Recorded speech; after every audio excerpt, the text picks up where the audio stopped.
Digital Divide, Addiction and Bullying, presented by Wilkin Salazar. Digital Divide.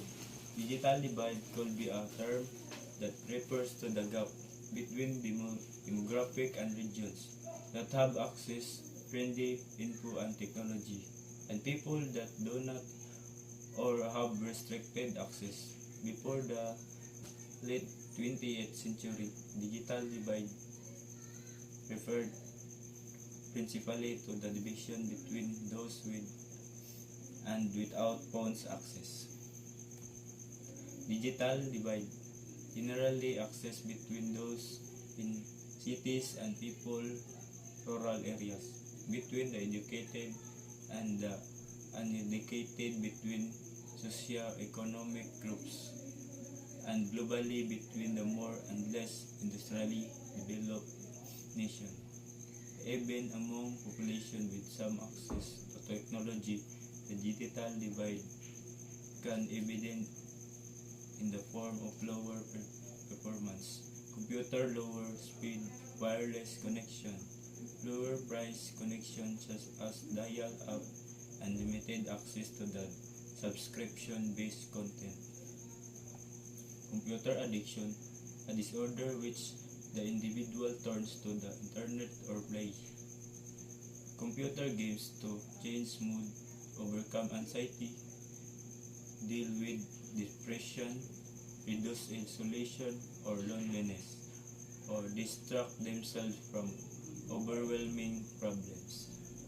And elderly as well as children and adolescents are particularly vulnerable because they may realize signs of their dependency.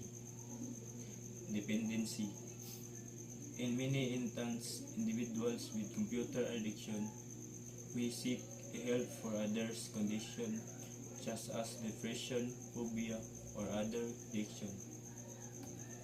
Bullying. Stop bullying defines bullying as unwanted aggressive behavior among school-aged children that involves a real or perceived power imbalance. The behavior is repeated or has the potential to be repeated over time. Both kids who are bullied and who bully others may have a serious lasting problems. In order to be considered bullying, the behavior must be aggressive and include an imbalance of power. Kids who bully use their power, such as physical strength, access to embarrassing information, or popularity to control or harm others. Power imbalance can change over time and in different situations, even if they involve the same people. Repetition. Bullying behaviors happen more than once or have the potential to happen more than once. Bullying includes actions such as making threats, spreading rumors, attacking someone physically or verbally, and excluding someone from a group or on purpose. Types of bullying. There are 3 types of bullying. Verbal bullying is saying or writing. Verbal bullying includes teasing, name,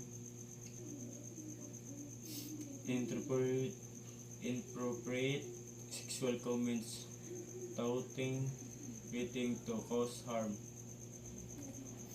Social bullying, sometimes referred to as a relational bullying, involves hurting someone's reputation or relation. Social bullying includes leaving someone out on purpose, telling other children not to be friends with someone, spreading rumors about someone, embarrassing someone in public.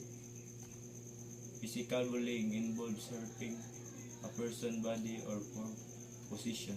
Physical bullying includes hitting, kicking, pushing, spitting, tripping, pushing, kicking, or breaking someone things, mean or rude hands gestures. Thank you.